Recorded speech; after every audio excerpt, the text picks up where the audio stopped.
சித்ரா ஹரிதாஸ் அவர்களின் என் காதல் பேரழகே. காதல் 11. மதுவின் வரவு கொஞ்சம் தாமதமாக கீர்த்தியும் ஆராதனாவும் பள்ளி மைதானத்தில் விளையாடிக் கொண்டிருந்தனர்.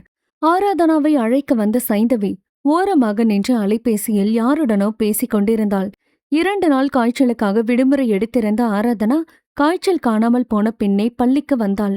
ஆராதனாவை கண்டதும் கீர்த்தி அவளை கட்டிக்கொண்டாள். அவளிடம் மன்னிப்பு கேட்டு அவளுக்காக கொண்டு வந்து இன்னட்டையும் கொடுத்தாள். ஆராதனாவும் கோபத்தை மறந்து அவளுடன் சிரித்து பேசினாள். இருவரும் இன்னட்டை பகிர்ந்து உண்டனர். குழந்தைகள் இருவரும் நடந்த நிகழ்வுகளை மறந்து மீண்டும் நட்பு பாராட்டிக் கொண்டனர். மது பிரச்சனையின் 2வது நாளை கீர்த்தியிடம் ஆராதனாவுடன் பேசக்கூடாது என்று சொல்லி வைத்திருந்தாள். ஆனால் கீர்த்தியால் ஆராதனாவிடம் பேசாமல் இருக்க முடியவில்லை. கீர்த்தி மதுவிற்கு தெரியாமல் பேசிக்கொண்டு தான் இருக்கிறாள். பள்ளிக்கு வந்து தன் தாய் நோட்டமிடப் போவதில்லை என்ற எண்ணத்தில் அவளுடன் வகுப்பறையில் பேசிக்கொள்வாள். ஆனால் மாலை நேரத்தில் தாய்க்காக காத்திருக்கும் வேளையில் அமைதியாக ஓரிடத்தில் அமர்ந்து கொண்டு மதுவிற்காக காத்திருப்பாள். சைந்தவியும் வராத நேரத்தில் ஆராதனா கீர்த்தியை விளையாட அழைப்பாள். கீர்த்தி அன்னைக்கு பயந்து வரமாட்டாள். எப்போது வேணாலும் தாய் வரக்கூடும் என்று எச்சரிக்கையாக இருந்தாள் கீர்த்தி. அதை சைந்தவியும் கண்டு கொண்டாள். கீர்த்திக்கு ஆராதனாவுடன் விளையாட ஆசை. அதே நேரம் தாயை நினைத்து பயம். கீர்த்தியை எண்ணி கவலையாக இருந்தது சைந்தவிக்கு. சக குழந்தைகளிடம் பேசக்கூடாது என்று சொல்பவர்களை எல்லாம் எந்த வகையில் சேர்ப்பது என்று தெரியவில்லை அவளுக்கு. கீர்த்திக்காகவும் மதுவை சந்திப்பதை தவிர்க்கவும் ஒரு முடிவை எடுத்தாள் சைந்தவி. அன்று பள்ளியில் நடந்த பிரச்சினைக்கு பிறகு சைந்தவி மதுவை சந்திக்கவில்லை.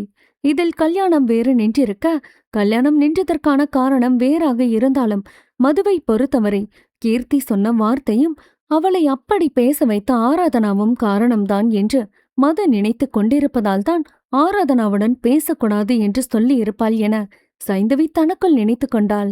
ஒன்றும் அறியாத குழந்தையின் மேல் என்னதான் கோபமோ, அந்த கோபத்தை மறுபடியும் ஆராதனாவிடம் காட்டிவிடுவாரோ என்ற பயம்தான் சைந்தவிக்கு. இந்த காரணத்திற்காக ஆராதனாவை இப்போதெல்லாம் சீக்கிரமாக பள்ளியிலிருந்து அழைக்க வந்து விடுகிறாள். ஆராதனா மதுவின் கண்களில் படவே கூடாது என்று தெளிவாக இருந்தவள். தேவையில்லாத பிரச்சனையும் ஆராதனாவின் மனநலத்தையும் உடல் நலத்தையும் நினைத்து அவள் இவ்வாறு செய்கிறாள். ஆராதனாவை சீக்கிரமாக அழைக்க வந்து விடுவதால் கீர்த்தியின் முகம் வாடிப்போகும். அவளை சமாதானம் செய்துவிட்டுத்தான் சைந்தவி ஆராதனாவை அழைத்து போவாள். வெகு நாட்கள் கழித்து இன்றுதான் அவர்கள் இருவரும் சேர்ந்து விளையாட சம்மதித்தாள் சைந்தவி. அதுவும் கீர்த்தியும் ஆராதனாவும் கெஞ்சி கேட்டதற்காக சரி என்று அனுமதி தந்தவள். பள்ளி வாயிலில் கொஞ்சம் கவனம் வைத்துதான் அவர்கள் இருவரையும் விளையாட சொன்னாள். ஆனால் அலைபேசியில் பேசும் நபரே அவளது மொத்த கவனத்தையும் தன் பக்கம் இழுக்க வாசலை பார்க்க மறந்து போனாள். மது உள்ளே நுழைந்தாள். குழந்தைகள் இருவரும் விளையாட்டு மும்முரத்தில் மதுவை கவனிக்காமல் விட்டனர். தூரத்திலிருந்தே கீர்த்தி ஆராதனாவுடன் விளையாடுவதை பார்த்துவிட்ட மதுவிற்கு கோபம் உடம்பெல்லாம் ஏறியது. அதுவும் இன்று சொல்லவா வேண்டும், பௌர்ணமிக்கு பொங்கும் கடல் போல இருந்தாள். அமைதியாக இருந்த மது இன்று தம்பிக்கு கல்யாணம் நடந்திருக்க வேண்டியது. பாவம் மதுதான் நின்று விட்டதே. அதுவே அவளுக்கு கோபம் என்றால் மித்தில் வேறு வேலையை விட்டு வந்திருப்பது இன்னும் அவளது கோபத்திற்கு தூபம் போட்டது போலானது. அதுவும் அவன் மனம் நொந்து வேலை வேண்டாம் என்று வந்ததை தெரிந்து கொண்ட மதுவிற்கு மனமெல்லாம் கொதித்தது. எதிரில் யார் கிடைக்கிறார்களோ அவர்களை ஒரு வழியாக்கி விட்டுத்தான் திரும்ப வேண்டும் என்று கங்கணம் கட்டிக்கொண்டால் போலும் வேகமாக எட்டு வைத்து கீர்த்தியை நோக்கி நடந்தவள் கீர்த்தி என்று உரக்க அழைத்தாள். அலைபேசியில் பேசிக் கொண்டிருந்தவளின் கவனம் மறுபட திரும்பி பார்த்தாள். மது காலியாக கீர்த்தி முன் நின்றாள். ஐயோ என்றவள் அழைப்பை துண்டித்துவிட்டு அவர்கள் அருகே சென்றாள். கீர்த்தி, உன்னை அவ கூட பேசக்கூடாதுன்னு சொல்லியிருக்கன்ல, ஏன் பேச்சையும் மீறி அவ கூட பேசுறன? உனக்கு எவ்வளவு தைரியம்? திமிர் கூடி போச்சு உனக்கு என்று அவளை கடிந்து கொண்டிருக்க, ஆராதனா மதுவை கண்டதும் பயந்து நடுங்கியவள் சைந்தவியை அணைத்து கொண்டாள். அவளை அணைத்தபடி மதுவின் அருகே வந்தாள். நீங்க படிச்சவங்க தானே, குழந்தைகிட்ட போய் கூட படிக்கிற பிள்ளைகிட்ட பேசாதீங்கன்னு சொல்றீங்க, இது தப்புங்க என்றாள். எது சரி எது தப்புன்னு எனக்கு தெரியும். நீ யாரு எனக்கு வந்து சொல்ல? ஏன் குழந்தை யார்கிட்ட பேசணும் பேசக்கூடாதுன்னு நான் தான் முடிவு பண்ணணும். நான் சொல்றதுதான் அவ செய்யணும். நீ ஏன் இதுல தலையிடுற? பெத்தவங்க பேச்சுதான் பிள்ளை கேட்கணும், அது தப்பு இல்ல. அதுக்காக மனசுல கள்ளங்கபடம் இல்லாம ஃப்ரெண்ட்ஸா பழகிட்டு இருக்க பிள்ளைங்க கிட்ட இப்படி சொல்லலாமா? ஆராதனா கூட பேசக்கூடாதுன்னு சொல்ற அளவுக்கு ஆராதனா என்ன பண்ணா? தேவையில்லாத வரட்டு கோபத்துக்காக உங்க பிள்ளையோட சந்தோஷத்தை பறிக்காதீங்க. அவங்க அவங்க உலகத்துல சந்தோஷமா இருக்கட்டுமே. அதுக்கு ஏன் தடை போடுறீங்க? எனக்கு பிடிக்கல. கீர்த்தி அவட்ட பேசக்கூடாது. இந்நேரம் என் தம்பியோட கல்யாணம் எப்படி நடந்திருக்க வேண்டியது தெரியுமா? சந்தோஷமா இருக்க வேண்டியவ முகத்துல இப்போ கவலை மட்டும் தாண்டி இருக்கு. கூட வேலை பாக்குறவங்க வேற அவன் மனச காயப்படுத்தி வேலைய வேணான்னு விட்டுட்டு வந்துட்டாண்டி. அவனை இந்த நிலைமையில பார்க்கவே முடியல. அன்னைக்கு கீர்த்தி விட்ட வார்த்தை தான் இவ்ளோ தூரம் பாதிச்சிருக்கீங்கள. அதுக்கு காரணம் ஆராதனை தானே? ஏன் பொண்ணு லீவ் போட்டா என்ன, போடலன்னா என்ன உங்களுக்கு? ஏதேதோ பேசி கல்யாணத்தை நிறுத்துங்கன்னா அவ வாயால சொல்ல வச்சிட்டீங்கல்ல. இப்ப மொத்தமா போச்சுல்ல என்று பல்லை கடித்துக்கொண்டு சீறியபடி பேசினாள். மதுவை ஒரு கணம் லூசா இவள் என்பது போல பார்த்து வைத்தாள். என்னடி பாக்குற? சீப்பு காணாம போனதால கல்யாணம் நின்னு போச்சுன்னு சொல்றது போல இருக்கு உங்க பேச்சு. கீர்த்தி சொன்ன ஒரு வார்த்தையாலதான் உங்க தம்பி கல்யாணம் நின்னு போச்சா? கல்யாணம் நின்னு போனதுக்கு காரணம் உங்களுக்கும் தெரியும் தானே? அந்த காரணத்தை மனசு ஏத்துக்க மாட்டிதோ? என்னங்க நியாயம் இது? காரணம் வேறதான்.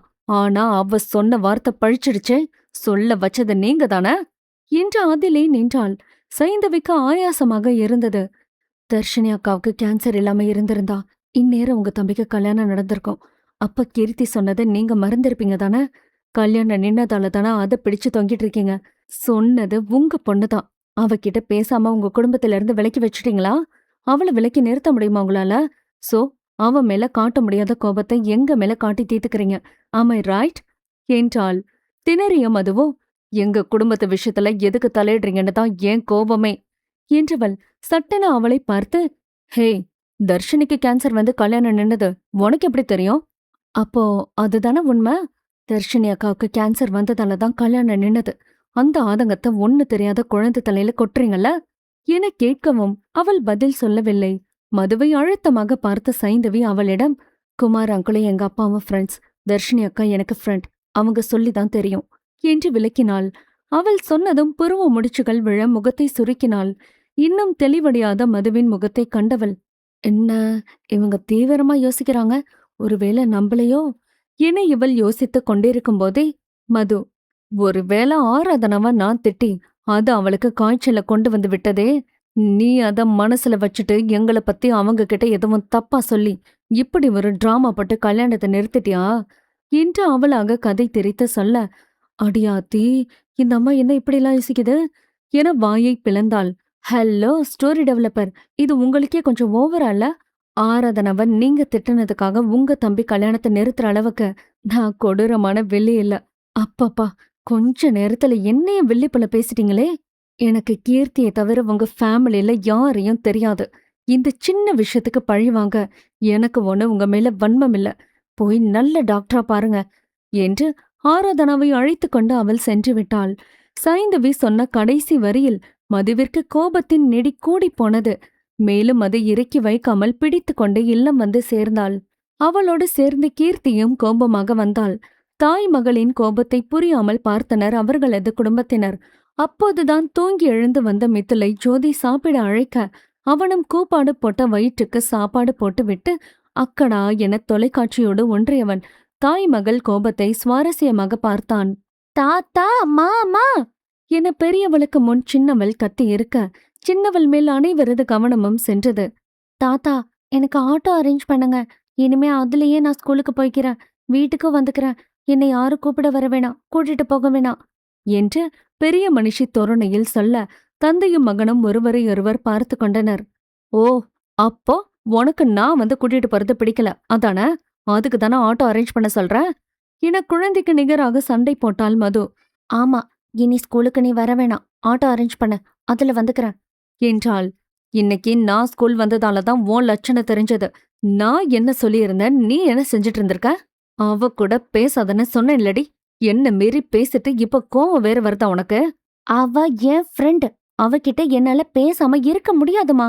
ஓ, மாமாவோட கல்யாணத்தை நிறுத்த சொன்னவகிட்ட கொஞ்சி குழாவறல்ல நீ என கேட்கவும் விஷயம் ஓரளவுக்கு அவர்களுக்கு புரிய, மதுவை எண்ணி சலிப்பாக இருந்தது அவர்களுக்கு.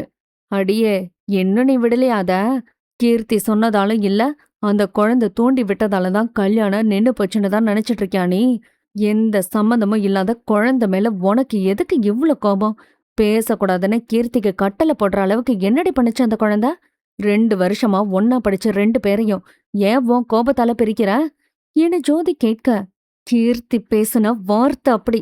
அவளை அப்படி பேச வச்ச ஃப்ரெண்ட்ஷிப் அவளுக்கு வேணாம். ஸ்கூலுக்கு போய் படிச்சுட்டு வந்தா போதும். யார் கூடவும் பேசணும்னா அவசியம் இல்லை இவளுக்கு என்று வரட்டு பிடிவாதத்தோடு வரட்டு கோபத்தை சேர்த்து கொண்டாள். அக்கா, உனக்கே இது அபத்தமா தெரியல? குழந்தைங்க மனசுல நஞ்சும் வன்மமும் இருக்காதுக்கா. அவங்களுக்கு பழி வாங்க தெரியாது. கல்யாணத்தை நிறுத்த கீர்த்து சொன்னதுக்கு காரணம் கூட அவளுக்கு புரிஞ்சிருக்குமான்னு கூட தெரியாது நமக்கு. அவ சொன்னதை பிடிச்சுக்கிட்டு அதுக்கு ஆராதனாவ காரணம் சொல்றது சைல்டிஷா இருக்குக்கா. இதே 2 பேரும் நம்ம வயசுல இருந்து பேசியிருந்தா நிச்சயமா அதுல கோபம், பொறாம, வஞ்சம் இருக்குன்னு சொல்லலாம். குழந்தை மனசுல என் மேல உன் மேல என்ன வன்மம் இருக்க போகுது? கொஞ்சம் யோசிக்கா. குழந்தைங்க உலகம் எவ்ளோ அழகானது. நம்மளால ஆசைப்பட்டாலும் திரும்பி போக முடியாது. அவங்க அழகான உலகத்துல கள்ளங்கபடம் இல்லாத மனசோட வாழ்றவங்க. அவங்க மனசுல நல்லதை தான் விதைக்கணும். அவங்க கிட்ட பேசக்கூடாதுன்னு சொல்லி நீ ஏன் கீர்த்தி மனசுல வன்மத்தை புகுத்தாத. கீர்த்தி ஏஞ்சல், அவளை டெவிலா மாத்தாத. ப்ளீஸ்கா, இந்த கல்யாண விஷயமா எதையும் வீட்ல வேறு எங்கேயும் பேசாத. நானும் நம்ம குடும்பமும் இதுல இருந்து வெளியே வரணும்னு நினைக்கிறேன். ப்ளீஸ் என கெஞ்ச, ஏதோ அவள் பேச வர, ஏண்டி இதே வேலையதான் டீச்சர்ஸ் பார்த்தாங்கன்னு வேலையை விட்டுட்டு வந்துட்டான். இங்கேயும் பேசி அவனை கஷ்டப்படுத்தாத. இத்தோட இந்த பிரச்சனையை விட என்று ஜோதி சென்று விட, ஜோதியைப் போல அவளை தாண்டி செல்ல முடியவில்லை தந்தையாலும் தம்பியாலும். ஓ, எல்லாரும் மறந்துட்டீங்க. நான் தான் ஞாபகத்துல வச்சுட்டு அதே பேசிட்டு இருக்கேன்ல. என் கோபமோ ஆதங்கமோ உங்க யாருக்கும் புரியலல. எல்லாருக்கும் என்ன பார்க்க லூசு போல தெரியுது போல. அதான் நீங்களும் என்ன பேசுறீங்க. அவளும் என்ன அப்படித்தான் பேசுறா என்றாள். அவளுமா? யாருக்காது என்ன பேசுனா என்றான். ஆராதனோட அத்தை தான். என்னைய பார்த்து நல்ல டாக்டரா பார்த்து போங்கன்னு சொல்லிட்டாடா என குழந்தை போல தம்பியிடம் ஒப்புவிக்க, எப்படிக்கா உன்னை பார்த்து அப்படி சொல்லலாம்? சும்மாவை விட்டுட்டு வந்த? நல்ல டாக்டரா பார்க்கணும்னு சொல்றா. வாய் கொழுப்பம் அதிகம்தான். அதான் எப்படி பேசியிருக்கா. நம்ம வளப்ப பத்தி பேசினா பெரியவங்க கிட்ட எப்படி பேசணும்னு தெரியல அவளுக்கு. விடுக்கா, மறுபடியும் நம்ம லைன்ல வந்தா பாத்துக்கலாம் என்று பல்லை கடித்தவன் சைந்தவியின் மேல் கோபம் கொண்டான். அவளோ அங்கே மித்தலுக்காக வருத்தப்பட்டு கொண்டு தோழிகளின் காதினுள் ரத்தம் கசிய பேசிக்கொண்டே போனாள். எதிர்பாராமல் அவள் மீது உண்டான வெறுப்பு மித்துலின் மனதில் அப்படியே நிலைக்குமா, இல்லை மாறுமா? காலத்தின் கைகளிலே விடையறிவோம். காதல் 12. அலைபேசி வழியே தோழிகளிடம் புலம்பிக் கொண்டிருந்தாள் சைந்தவி. அவளது புலம்பலுக்கு தோழிகள் இருவரும் சோக கீதம் வாசித்தார்கள். நாள் முழுக்க கல்லூரியில் ஒன்றாக சுற்றித் திரிந்து அரட்டை அடித்து கேலிகள் செய்து பல கதைகள் பேசினாலும் முற்றுப்புள்ளி வைத்து முடித்து விடாமல் தொடரும் என்பது போல வீட்டிற்கு வந்ததும் அலைபேசி வழியாகவும் பேசிக்கொண்டே இருப்பார்கள். என்னதான் பேசுவாங்களோ. அமுதாவும் ஆராதனாவும் அடிக்கடி சலித்துக் கொள்வார்கள். கல்லூரி முடிந்ததும் ஆராதனாவை அழைத்து வந்த பின் சைந்தவி பொறுப்பாக வீட்டு வேலைகளை எல்லாம் பார்த்து முடித்த பின்தான் அலைபேசியை கையில் எடுப்பாள். அலைபேசியை வைக்க 2 மணி நேரமாவது ஆகும். அமுதா ஆராதனாவை படிக்க வைப்பதால் அலைபேசியில் சாவகாசமாக ஊர்கதை, உறவு கதை எல்லாம் நிறைய பேசுவார்கள். அமுதாவும் பொறுப்போடு இருக்கும் மகளுக்கு அதுதான் பொழுதுபோக்கென விட்டு விடுவார். அவருக்கு தெரியும், அவளது 2 தோழிகளை தவிர அனாவசியமாக யாருடனும் பேச மாட்டாள் என்று. அவளிடம் யாரிடம் பேசுகிறாய் என்று துருவியெல்லாம் கேள்வி கேட்க மாட்டார்கள். மகள் மீது அதீத அசைக்க முடியாத நம்பிக்கை கொண்டிருக்கிறார்கள். அதை அவளும் காப்பாற்றிக் கொண்டு தான் இருக்கிறாள். ஆராதனாவை அழைத்து வரும் வேளையில் மதுவிடம் நடந்த காரசாரமான பேச்சுவார்த்தையை மொத்தமாக தோழிகளிடம் சொல்லி முடித்தவள். அவளது சாம்பல் கண்ணழகன் கல்யாணம் நின்ற சோகத்திலும் ஆசிரியர்கள் கொடுத்த மன உளைச்சலிலும் வேலை வேண்டாம் என்று விட்டு வந்ததை ஆதங்கத்துடனும் கோபத்துடனும் மது சைந்தவியிடம் கொட்டியிருக்க, மது பேசியதை விட அவளை அதிகம் பாதித்தது மித்தல் கிருஷ்ணனை பற்றி சொன்னதுதான். இருவருக்கும் எந்த தொடர்பும் இல்லாத போதிலும், பேசி எந்த உறவிலும் இணையாத போதிலும், அவன் வாடி நிற்கும் வேளையில் அவளுக்குள்ளும் சிறு பாதிப்பு உண்டாவதை அவளும் உணரத்தான் செய்கிறாள். இதை சட்டென காதல் என்ற முடிவுக்கும் வந்துவிட முடியாது. ஈர்ப்பு என்ற ரசனையுடன் முடித்துவிட வேண்டிய உணர்வு இன்று அவனுக்காக வருத்தம் கொள்வதோடு கொஞ்சம் முன்னேறி இருக்க, இந்த மனப்போக்கும் எதில் சென்று முடியப் போகிறதென்று கடவுளுக்கு மட்டுமே வெளிச்சம். நடந்த அனைத்தையும் தன் தோழிகளிடம் சொன்னவள் மது பேசியதை பெரிய விஷயமாக எடுத்துக்கொள்ளாமல் மித்துலை நினைத்து வருத்தம் கொள்ள தோழிகளுக்கு சலிப்பானது. ச்ச, பாவண்டி அவரு. கல்யாணம் நின்னு போச்சு, வேலையும் வேண்டான்னு சொல்லிட்டு வந்திருக்கார். எவ்வளோ பாதிக்கப்பட்டு இருப்பார். அவருக்கு மட்டும் ஏன் இப்படியெல்லாம் நடக்குது என புலம்ப, ஆமா ஆமா, ஊர் உலகத்துல இல்லாத கஷ்டம் அவருக்கு தான் வந்திருக்கு. இந்த உலகத்திலேயே அவர் மட்டும்தான் பாதிக்கப்பட்டு இருக்காருல்ல என வந்தனா அங்கலாய்க்க, ஆமா அப்படியே வச்சுக்கோ. ஊர் உலகத்துல யார் யாரு என்ன கஷ்டத்தை அனுபவிக்கிறாங்கன்னு எனக்கு தெரியாது. எனக்கு தெரிஞ்ச ஒருத்தர் மனசளவுல கஷ்டப்படுறாரு. அதனால அவரை பத்தி பேசுறேன். இப்ப உங்களுக்கு என்னடி என சட்டென எரிச்சல் கொண்டாள். எங்களுக்கு என்னம்மா, நீ பேசு. உனக்கு தெரிஞ்சவரோ உனக்கு பிடிச்சவரோ அவரை பத்தி பேசுமா, நாங்க கேக்குறோம் என ஜனனியும் சொல்ல, அவளுக்கு சட்டென முகத்தில் வெட்கம் மலர்ந்தது. நல்ல வேளையாக அவர்கள் அருகில் இல்லை. உரையாடல் அலைபேசியில் என்பதால் அவள் தப்பித்துக் கொண்டாள். ஹேய், தெரிஞ்சவரன்னு தான் சொன்னேன், பிடிச்சவரன்னு நான் எப்ப சொன்னேன் என பொங்கி வந்த சிரிப்பை உதடுகள் மடித்து அடக்கியபடி சொன்னாள். இத நீ சொல்ல வேற செய்யணுமாக்கும். உன் ஆளோட அக்கா ஒன்னா அவ்வளோ கிழிச்சு தொங்க விட்டுருக்கா. அவளை திட்டி நீ சாப விடல. ஆனா பாரு, அவ தம்பி அதான் உனக்கு தெரிஞ்சவரை நினைச்சு ஃபீல் பண்றா. அக்கா பக தம்பி உறவா, நடக்கட்டும் நடக்கட்டும் என்றனர் இருவரும். நீங்க நினைக்கிறது போலலாம் இல்லடி, சும்மா ஒரு ஃபீலிங், அதை ஷேர் பண்ணன அவ்வளவுதான், மத்தபடி எதுவுமே இல்ல என்ன நல்லவளாக பேச, அதை அவர்கள் நம்புவார்களா என்ன? அவளை கலாய்த்து விட்டதுதான் மிச்சம். இவ்ளோ ஃபீலிங் இருந்தும் உள்ள எதுவும் இல்லனா உனக்கு எதுவும் பிரச்சனை இருக்குமா சாய்ந்தோ? டாக்டர் கிட்ட போமாடி வந்தனா சிரிக்காமல் கேட்டு வைக்க, ஆடிங்க, என்ன பார்த்தா உனக்கு எப்படி தெரியுது? இப்போ தெரியல, ஆனா போக போக காதல் பைத்தியமாக போறேன்னு மட்டும் தெரியுது என்றாள் ஜனனி. காதலா, பைத்தியமா, சி போங்கடி என்றாள். பின் மூவரும் வேற கதைக்கு தாவினார்கள். இருந்தாலும் இடையிடையில் தோழிகள் இருவரும் அவளை கலாய்க்க மறக்கவில்லை. அன்றைய பொழுதோடு ஒரு வாரமும் ஓடிவிட, மித்தலுக்குத்தான் வேலைக்கு செல்லாமல் நாட்கள் எல்லாம் நத்தை நகர்வது போலவே கடந்தன. இதற்கு மேல் அவனால் வேலைக்கு போகாமல் வீட்டுக்குள்ளே இருக்க முடியாது. வீட்டிலுள்ள அனைவருக்கும் தன்னால் இயன்ற உதவிகள் செய்து நாளை ஓட்டினாலும் ஒரு கட்டத்தில் சலிப்பு வந்துவிட்டதா அவனுக்கு. லாக்டவுனை போல கொடுமையாக இருந்தது. ஒரு வார முடிவிலே வேலைக்கு போக வேண்டும் என்று தந்தை முன் வந்து நின்றான். அவரும் அவனது நிலையை நினைத்துவிட்டு சரி என்றார். அவனது பழைய ஹெச்ஓடி தர்மராஜ் தான் அவனுக்காக மதுரையில் இருக்கும் கலை கல்லூரியில் பேராசிரியர் வேலைக்கு கேட்டு பார்த்தார். அவர் விசாரித்த கல்லூரியில் எல்லாம் பேராசிரியர்கள் போதுமானதாக இருந்ததால் அடுத்த ஆண்டில் வேலை இருந்தால் எடுத்துக்கொள்கிறோம் என்றனர். கடைசியாக அவர் சைந்தவி பயிலும் கல்லூரியில் பேராசிரியர் வேலையை பற்றி தர்மராஜ் கேட்க, அவர்கள் உடனே மித்தலை வர சொல்லியிருந்தனர். தாய் தந்தை தமக்கையிடம் சந்தோஷமாக பகிர, அவனது சந்தோஷத்தில் பங்கு கொண்டவர்கள் அவன் செல்ல அனுமதி தந்து அவனை அவன் போக்கிலே விட்டுவிட்டனர். மறுநாள் தயாராகி பெரியவர்களிடம் ஆசி வாங்கி கல்லூரிக்கு சென்றான்.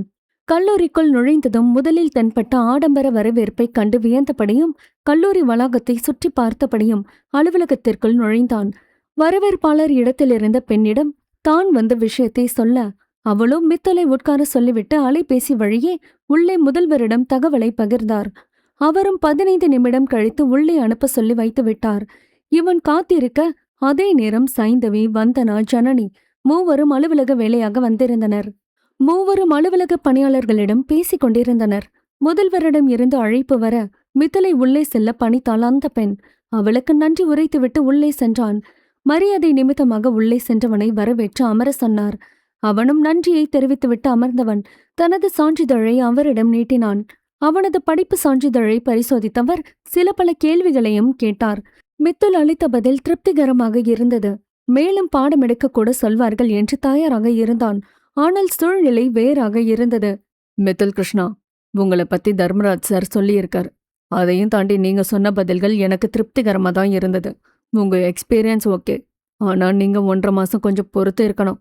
இன்னும் 1 மாசத்துல இங்கிலீஷ் டிபார்ட்மெண்ட்ல ஒரு ஆசிரியர் விலகுறாங்க, உடல்நல குறைவு காரணமாக. அவங்க சென்றதும் நீங்க வந்து ஜாயின் பண்ணிக்கலாம். அது வரைக்கும் நீங்க பொறுத்து இருக்கணும். இடையில வேற காலேஜ் வேலை கிடைச்சாலும் எங்களுக்கு தகவல் சொல்லிட்டு நீங்க சேர்ந்துக்கலாம். பர்சனலா உங்களுக்கு இந்த வேலை உண்டுன்னு என்னால் உறுதியா சொல்ல முடியும். அஃபிஷியலா அவங்க போனதுக்கு அப்புறம் தான் உங்களை அப்பாயின்மெண்ட் பண்ண முடியும். நாங்க சொன்னதும் வந்து ஜாயின் பண்ணிக்காங்க என்றார். ஆர்வமாக இருந்தவனுக்கு மொத்தமாக எல்லாம் வடிந்தது போலானான். உள்ளுக்குள் ஒரு ஏக்க பெருமூச்சை விட்டவன் நன்றி சொல்லிவிட்டு வெளியே வந்தான். இந்த 1 வார காலத்தை ஓட்ட முடியாமல் தான் வேலை கேட்டு வந்தான். இவர்கள் 1 மாதம் காக்க சொல்கிறார்கள். என்ன செய்வதென்று தெரியவில்லை. ஆனால் மற்ற கல்லூரியில் 1 ஆண்டு காத்திருக்க சொல்ல இவர்கள் தேவலை என்பது போல இருந்தது. பாத்துக்கலாம் என்று தனக்குத்தானே ஆறுதல் சொல்லிக்கொண்டு வெளியே வந்தான். சரியாக அலுவலக வேலை முடித்துவிட்டு வெளியே வந்த சைந்தவியின் கண்களில் விழுந்தான். அவளது கண்ணழகன். அவளால் நம்ப முடியவில்லை. பக்கத்தில் நின்ற தனது தோழிகளின் தோளை அழுத்தினாள். அவர்களோ வலியில் கத்தினார்கள். கனவில்லை என்றதும் கால்கள் நிலை கொள்ளாமல் தடுமாற, உடம்பு முழுக்க பரவி கிடக்கும் சிறு சிறு மயிர்களும் நட்டுக்கொண்டு நின்றன. தள்ளாடியவளை தாங்கிய தோழிகள், "என்னச்சடி உனக்கு?" என கேட்க, அவளோ, "கண்ணழகண்டி" என்று கையை நீட்டி காட்ட, அவள் நீட்டிய திசையை பார்த்தவர்கள் வாயை பிளந்தனர். "ஏய் சாய்ந்து, செம்ம அழகா இருக்காருடி" என்றாள் வந்தனா. "இல்ல" என வாயெல்லாம் பல்லாக இருந்தது சாய்ந்தவிக்கு. மித்துல் அவர்களை பாராமல் அலுவலகத்தை விட்டு வெளியே வந்தவனுக்கு லேசாக தலை வலிப்பது போல இருந்தது. கேண்டீனுக்கு சென்று காஃபி குடித்துவிட்டு செல்ல நினைத்து வளாகத்தில் நடந்தான். அவனது கை கடிகாரம் கழண்டு விழுந்ததை கூட பொருட்படுத்தாது வேகமாக நடந்தான். அலுவலகத்திலிருந்து அவன் வெளியேறியதும் வந்தனா வரவேற்பாளரிடம் ஒரு வார பொய் சொல்லி அவன் வந்த விஷயத்தை கேட்க, "வேக்கெண்ட் இருக்கான்னு கேட்டு வந்தார். இப்போதைக்கு இல்லைன்னு பிரின்சிபல் சொல்லி அனுப்பிட்டார்" என்று இவளாக சொல்ல, அதை உண்மை என நம்பியவர்கள் அவனுக்கு வேலை கொடுக்காததை எண்ணி உள்ளுக்குள் முதல்வரை திட்டியபடி நடந்தனர் மூவரும். அவனை பின்தொடர்ந்து வந்தவர்கள் கை கடிகாரம் விழுந்ததைக் கண்டனர். சைந்தவி வேகமாக சென்று அதனை எடுத்தாள். ரொம்ப தூரம் சென்றவனை கத்தி அழைக்க செல்ல, அதற்குள் தடுத்த அவளது தோழிகள், "என்னடி பண்ற?" வந்தனா கேட்க, "இது அவர்கிட்ட கொடுக்க வேணாமா? என்னைய வச்சுக்க சொல்றியா?" அவளை திரும்பி ஒரு மாதிரியாக பார்த்தனர் இருவரும். அவளோ தலையை சொரிந்து கொண்டு வழிந்தாள். "கொடுக்க தாண்டி சொல்றேன். இங்கே கத்தி கூப்பிட்டு கொடுத்தா தேங்க்ஸ்ன்னு ஒரு வார்த்தையோட முடிஞ்சிரும். இங்க வச்சு எதுவும் அவர்கிட்ட பேசவும் முடியாது. பெரிய தலைகள் எப்ப வேணா வரலாம்.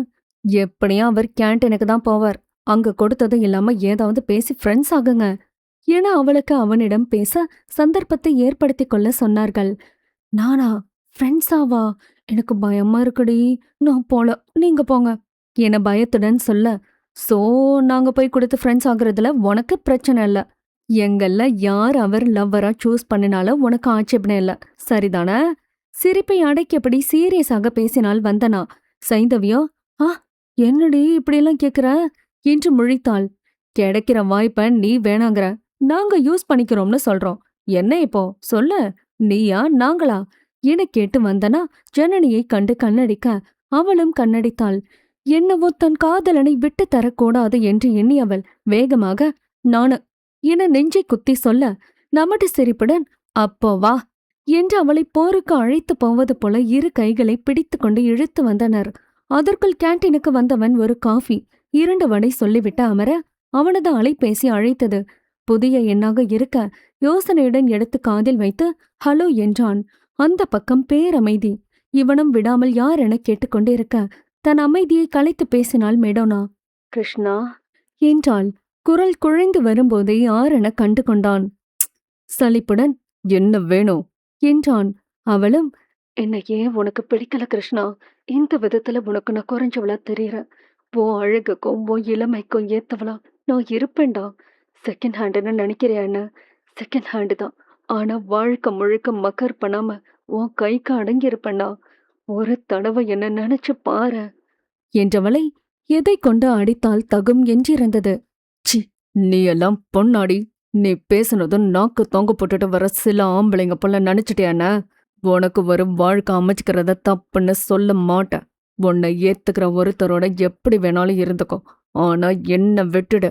எனக்கு உன் மேல எந்த ஃபீலிங்ஸும் இல்ல, வரவும் வராது. எனக்கு இனி கால் பண்ணி தொந்தரவு செய்யாத. இன்னமும் நீ பொண்ணா இருக்கிற காரணத்தால உன்னை சும்மா விடுற. போன வை."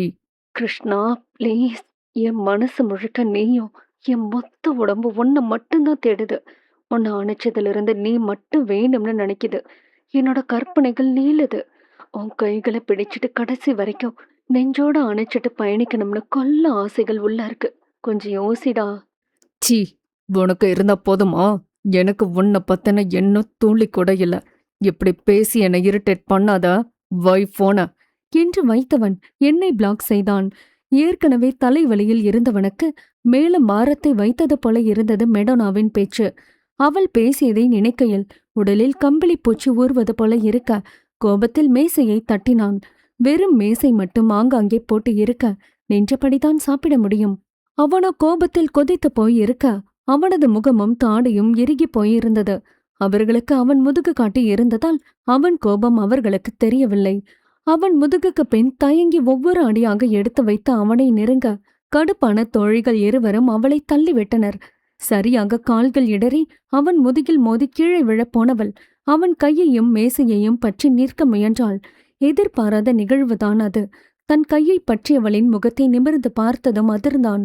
சைந்தவியை அவன் அங்கே எதிர்பார்க்கவில்லை. அதிர்ச்சியுடன் அவனை அவள் பார்த்திருக்க, அவள் மீதிருந்த வெறுப்பும் மெடானா ஏற்றிவிட்ட கடுப்பிலும் அவனுக்கு கோபம் தலைக்கேறியது. தன் கையை அவள் பற்றி இருப்பதைக் கண்டு தீப்பட்டது போல சட்டென உருவிக்கொள்ள முகத்தில் அடித்தது போல இருந்தது அவளுக்கு. சாரி நான் என ஆரம்பிக்கும் போதே அவன், அறிவில்ல, உன் கண் என்ன பொடநிலையா இருக்க, இல்ல எந்த ஆம்பளைங்க மேல மோதலாம்னே வருவீங்களா என்றதும் துணுக்குற்றவள் கோப விழிகளுடன் நிமிர்ந்து பார்த்து முறைத்தவள். ஹலோ, வார்த்தைய பார்த்து பேசுங்க மித்துல் என்றாள். என்னடை பார்த்து பேசணும்? அவ்வளோ இடம் இருந்தோம் என் மேல வந்து மோத என்னுடைய அவசியம் யார் கடப்பான்னு இந்த பொண்ணுங்களுக்கு அழியறது தான் வேலை போல. ச என கடைசி வார்த்தையை மெடோனாவை நினைத்து சத்தமாகவே முணுமுணுக்க இவளுக்கு கோபம் பழியாக வந்தது.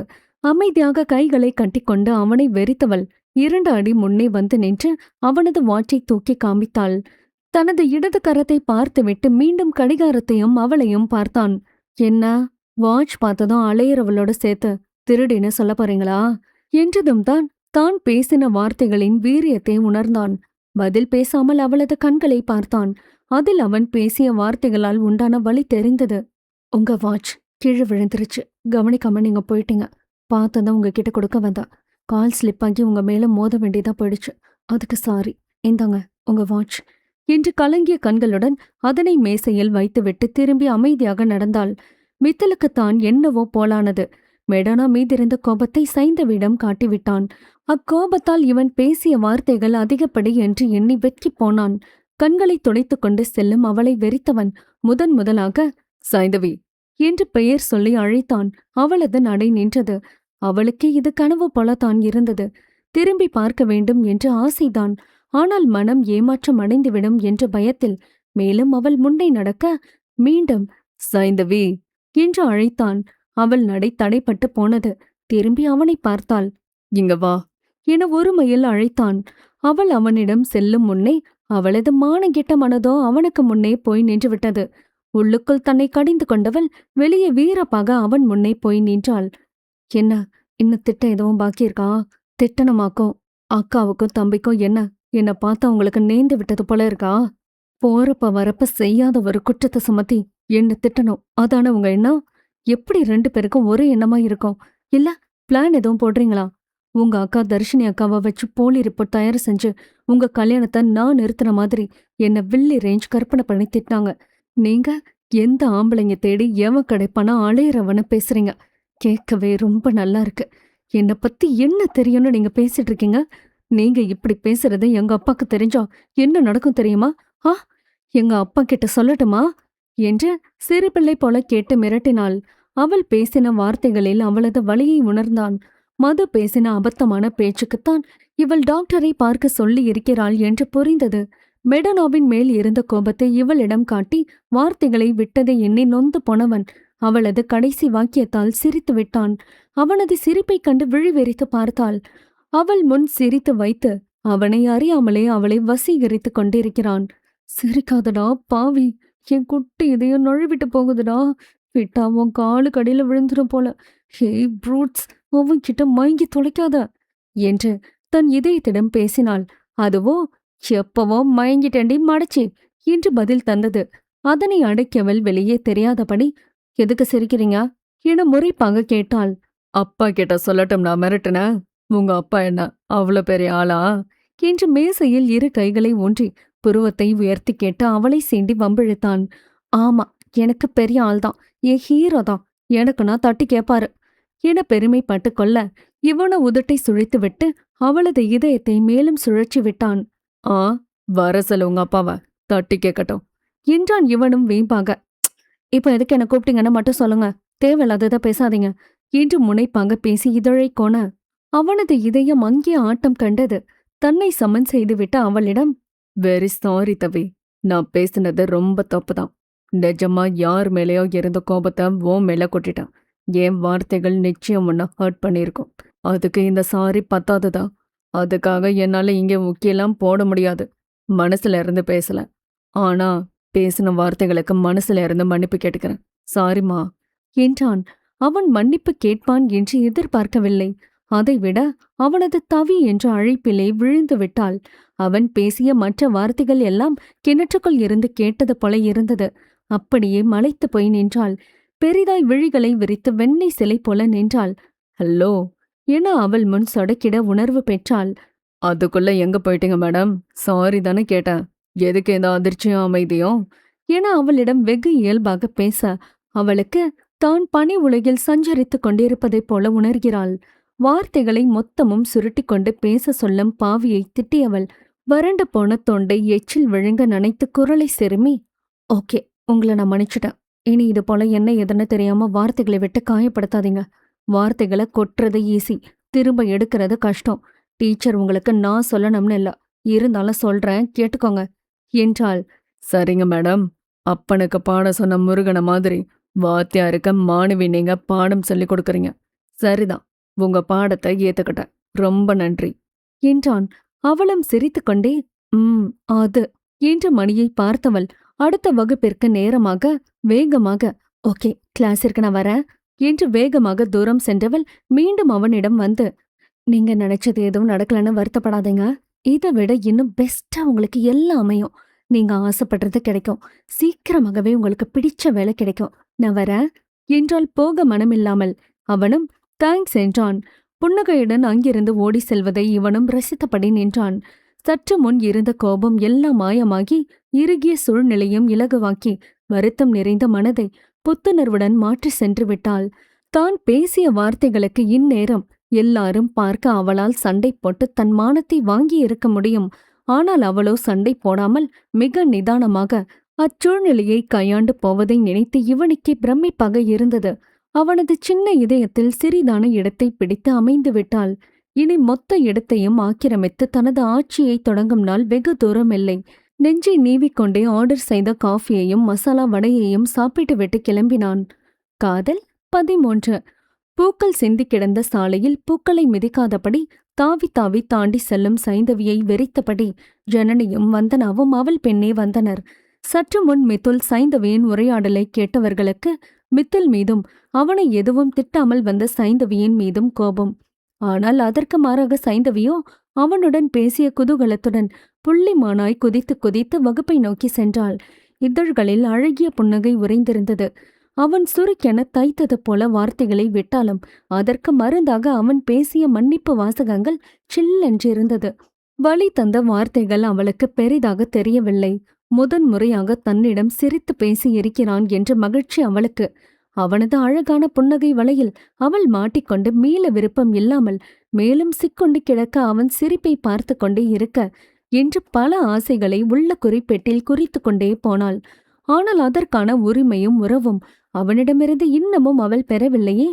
தூரத்தில் எரியும் சிறிய மின்விளக்கின் ஒளியை ஏக்கமாக பார்க்கும் இருட்டைப் போலத்தான் தூரமாக நின்று அவனையும் அவன் சிரிப்பையும் ரசித்தவளுக்கு நெருங்கி செல்ல பயம். அழகான வாள்தான், ஆனால் கூர்மையான அதன் முனையால் கையை கிழிக்கும் என்ற பயத்தால் எட்ட நின்று மட்டுமே ரசிப்பது போல அவனையும் அவனது அழகான புன்னகையிலும் பேச்சிலும் மயங்கி அவனை நெருங்கி காதல் என்று உரைத்தால் நாக்கெனும் கூர்மையான வாளை வைத்து இதயத்தை வார்த்தைகளால் கிழித்தெறிவானோ என்ற பயமும் அவளிடம் நிறையவே இருக்க விலகியே தவித்து நிற்கிறாள். எந்த சூழ்நிலையில் அவளது தயக்கத் திரை விலகி காதலை மொழிவாளோ, அவன் எந்த சூழ்நிலையில் அவள் காதலை ஏற்பானோ இல்லை மறுப்பானோ கடவுளுக்கே வெளிச்சம்.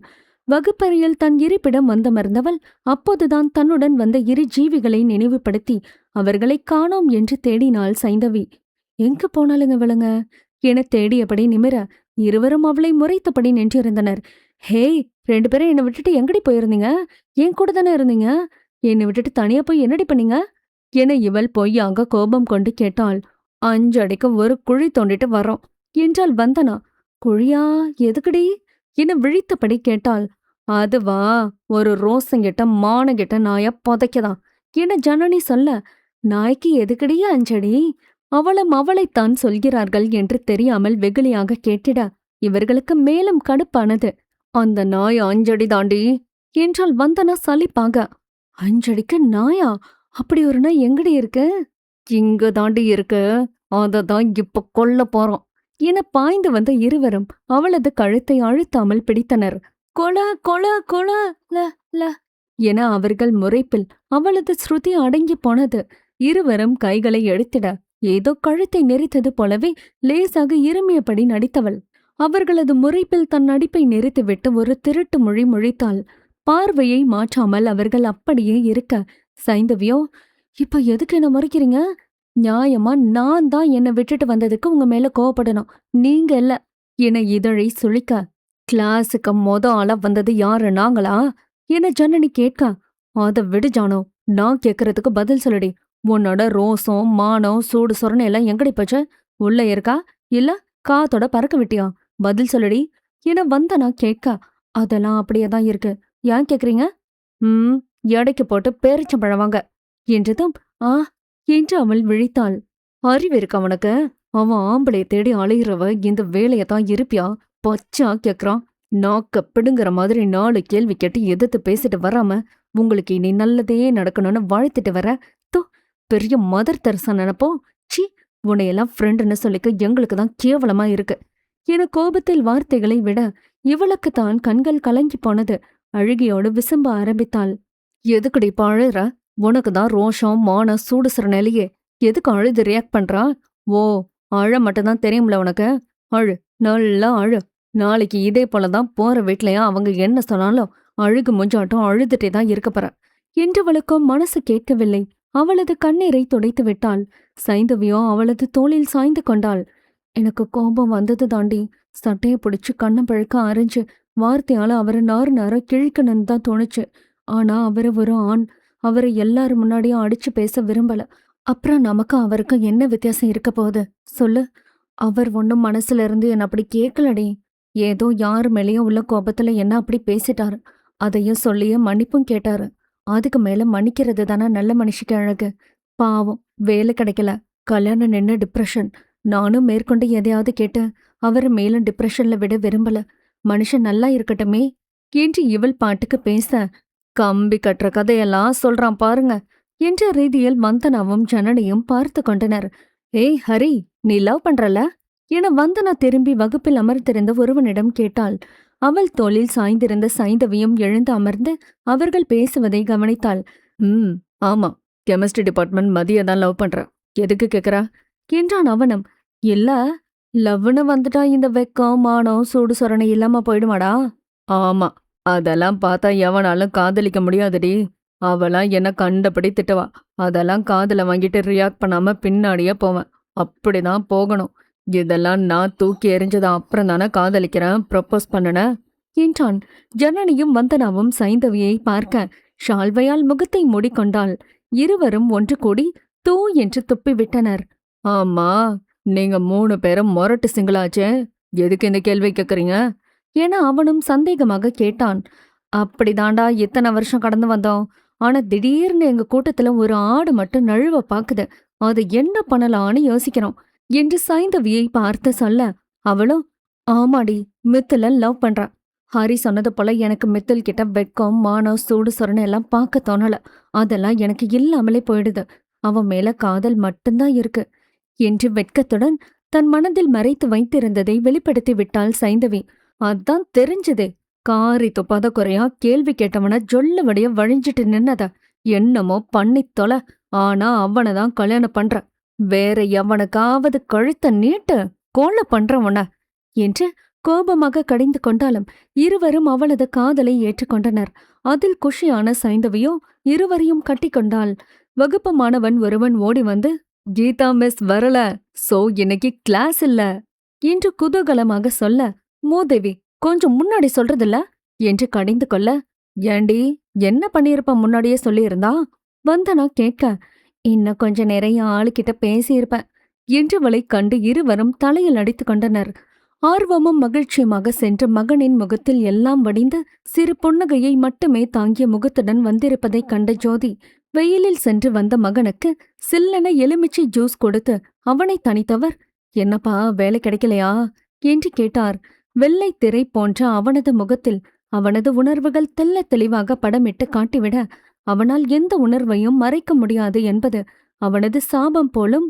தாயாக அவனது முகத்தில் இருக்கும் புன்னகையை வைத்துக்கொண்டு சரியாக கணித்து கொண்டு கேட்டார். அவனது இளகிய முகத்தைக் கண்டு அருகே அமர்ந்த தந்தை என்னவென்று கேட்க, அவனும் தாய் அருகே இருப்பதால் வேலையை பற்றி மட்டும் பேசினான். ஓ, ரொம்ப சந்தோஷம் கிருஷ்ணா. ஆனா இததானே நாங்களும் சொன்னோம். 2 மாசம் வீட்ல இருந்துட்டு வேலைக்கு போனேன். இப்ப கடவுளா பார்த்து கொடுத்துட்டாரா? பெத்தவங்க பேச்ச கேட்கணும் தம்பி என்று ஜோதி அவன் முடியை களைத்துவிட, தாயை பொய்யாக முறைத்தவன், 2 மாசம் எப்படிம்மா சும்மாவே இருக்கிறது? என்னால இந்த 1 வாரமே முடியல. அதனாலதான் வேலையை தேடி ஓடினேன். 2 மாசம் எப்படி தள்ளி முடிக்க போறேன்னு தெரியல என முகத்தை துடைக்க, ஏன் தம்பி, உன் அப்பா தலலையா? 2 மாசம் கண்ணை முடி திறக்கிறதுக்குள்ள போயிடும். நீ ஏன் வருத்தப்படுற? உன் மகனுக்கு ஆறுதல் சொல்ல உனக்கு நான் தான் கிடைச்சனா?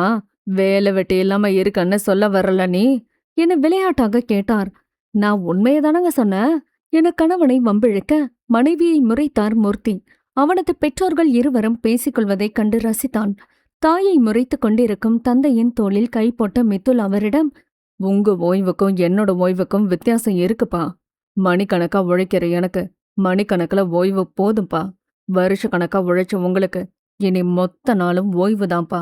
உங்க வயசுல கிடைக்கிற ஓய்வுக்கு இந்த வயசுல நான் ஓடணும் இல்லையா? வீட்ல இருக்கிற வயசு எனக்கு இல்ல.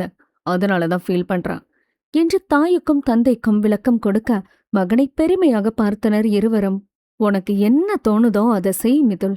நாங்க உன்னை எதுவும் நினைக்க மாட்டோம். உன் நிம்மதியும் சந்தோஷமும் தான் எங்களுக்கு முக்கியம் என்று அவனது தாடையை பற்றி ஜோதி கொஞ்சினார்.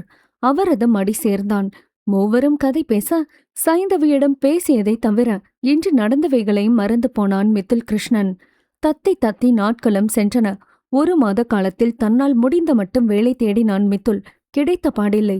அவனுக்கு அந்த 1 மாதத்தில் எந்த நல்லதும் நடக்காததால் ஜோதி மூர்த்தியை அழைத்து கொண்டு அவனது கால நேரம் எப்படி இருக்கிறது என்று ஜாதகம் பார்க்க சென்றனர். அவர்களுக்கு அதில் நம்பிக்கை அதிகம். தங்களது குடும்ப ஜோஷியரிடம் மகனின் ஜாதகத்தை கொடுக்க, அவரோ அவனது ஜாதக கட்டங்களையும் நட்சத்திரங்களையும் கிரகங்களையும் கணித்து, இன்னும் 3 மாதத்திற்குள் திருமணம் நடந்தாக வேண்டும், இல்லை என்றால் 5 வருடங்களுக்கு பிறகுதான் கல்யாண நேரம் என்று சொல்லிவிட்டார். வேலை கிடைப்பதை பத்தி கவலை இல்ல, அதுவும் 2 மாசத்துல கிடைச்சிரும். கல்யாண யோகம் இப்ப கூடியிருக்கு, சீக்கிரமா பண்ணி வைங்க. இல்லனா 5 வருஷத்துக்கு அப்புறம்தான் இந்த ஜாதகக்காரருக்கு கல்யாண யோகம் என்றார்.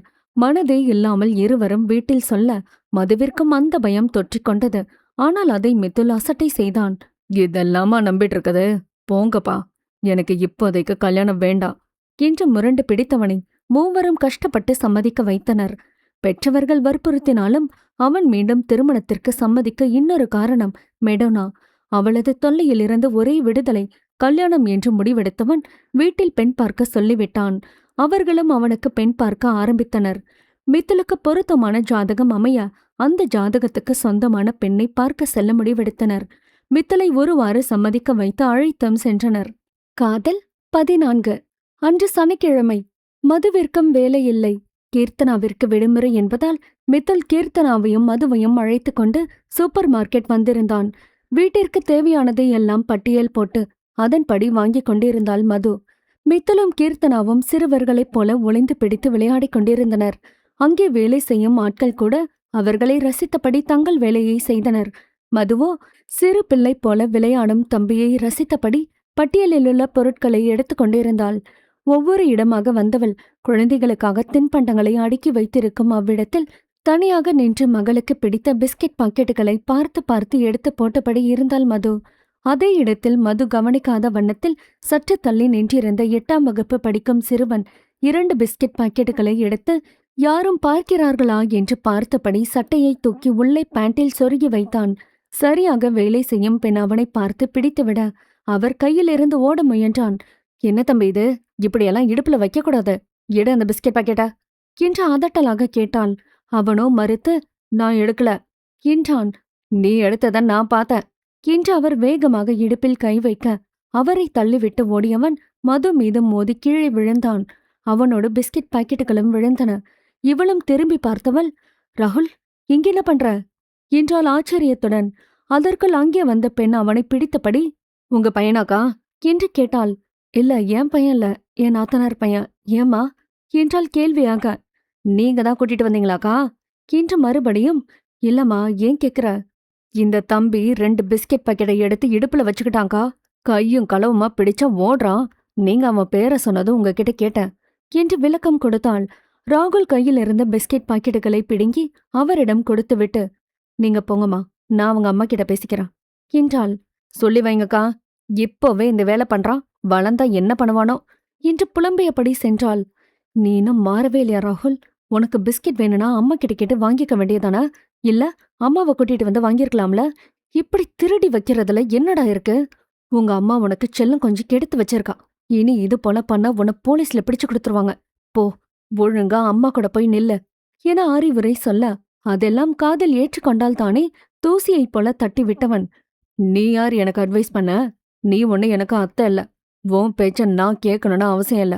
எங்க மாமா வேணான்னு உன்னை துரத்தி விட்டாரே, அப்புறம் என்ன உரிமையில பேசுற? எங்க மாமாவுக்கு வேற அத்தைய பார்த்தாச்சு. நீ என் மேல அக்கறை இருக்க போல சீன் போடாத என்று மரியாதை துளியும் இல்லாது தெனாவட்டாக பேச, இவளுக்கு கோபம் பழியாக வந்தது. சப்பென கன்னத்தில் அறைந்து விட்டாள். கன்னத்தில் கை வைத்து அதிர்ச்சியில் நின்றவனிடம், அட்வைஸ் பண்ண உனக்கு அத்தையாத்தான் இருக்கணும்னு அவசியம் இல்ல. இப்படி திருடுனா ரோட்ல போற யாரு வேணாலும் அட்வைஸ் பண்ணுவாங்க. ஏன் இது மாதிரி அடிக்க கூட செய்வாங்க. எதிர்த்து பேசாம செஞ்சது தப்புன்னு ஒத்துக்கிட்டு திருந்த பாரு என கடிந்து கொள்ள, அவனோ விறுவிறுவென அங்கிருந்து கோபமாக மேல் தளத்திற்கு சென்றான். இவளோ பல்லை கடித்தபடி, பிள்ளைய எப்படி வளர்க்கணும் தெரியல, இவளா என்னதான் பண்றாளோ குடும்பத்துல என்று தலையில் அடித்துக்கொண்டு வேலையை பார்த்தாள். இங்கோ மாமனும் மருமகளும் சாக்லேட் அடுக்கி வைத்திருந்த குளிர்சாதன பெட்டியின் முன் நின்றிருந்தனர். மருமகளை தூக்கி வைத்தபடி, எது வேணும் என்று கேட்டான். அவளும் கை நீட்டி காட்டிட எடுத்து கொடுத்தான். மாமா இன்னொன்னு என கெஞ்சிட, ஒன்னு போதும் கீர்த்துமா, நிறைய சாப்பிட்டா பூச்சி கிடைக்கும் என்றான் அக்கறையாக. எனக்கில்ல மாமா, 6க்கு 1 என்றால் கெஞ்சுதலாக. ஓ, 6கா? அப்போ ஓகே என்று இன்னொன்றையும் எடுத்தான். மாமா அப்படியே இன்னொன்னு என மீண்டும் கண்களை சுருக்கி கெஞ்சி சிரித்தபடி கேட்டாள். இது யாருக்கு கீர்த்தோம் என சந்தேகமாக கேட்டான். உடனே அவளும், இது சைந்தவி அத்திக்கு என்றாள். சைந்தவி, அதுவும் அத்தை என்றதும் பட்டென திரும்பி மருமகளை பார்த்தவன், அவங்களுக்கா? அவங்களுக்கு எதுக்கு? அவங்க தினமும் ஆறுவுக்கு ஹெல்த்தியான ஸ்நாக்ஸ் தான் கொடுத்து விடுவாங்க. அதுல எனக்கும் பங்கு உண்டு. ஆறுவுக்கு என்ன வாங்கினாலும் எனக்கும் சேர்த்து வாங்கி கொடுப்பாங்க. பதிலுக்கு நாமளே கொடுக்கணும்ல மாமா என்றால் பெரிய மனுஷியாக. அவளுக்கும் சேர்த்து ஒன்றை எடுத்தவன், உனக்கு அவங்கள பிடிக்குமா கீர்த்தோ? ரொம்ப.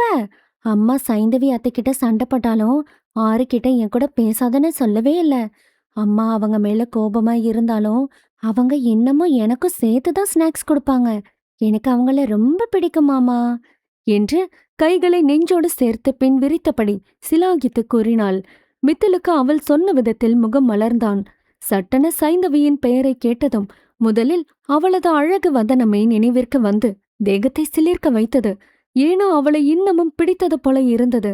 அவளை பார்க்க வேண்டும் என்ற ஆவலும் அவனுக்குள் பிறக்க, தனது எண்ண ஓட்டத்தை கடிவாளம் போட பெரும் முயற்சி எடுக்கும் வேளையில் பெண்கள் இருவரும் வாக்குவாதம் செய்யும் அரவம் கேட்க யார் என்று பார்க்க வந்தான்.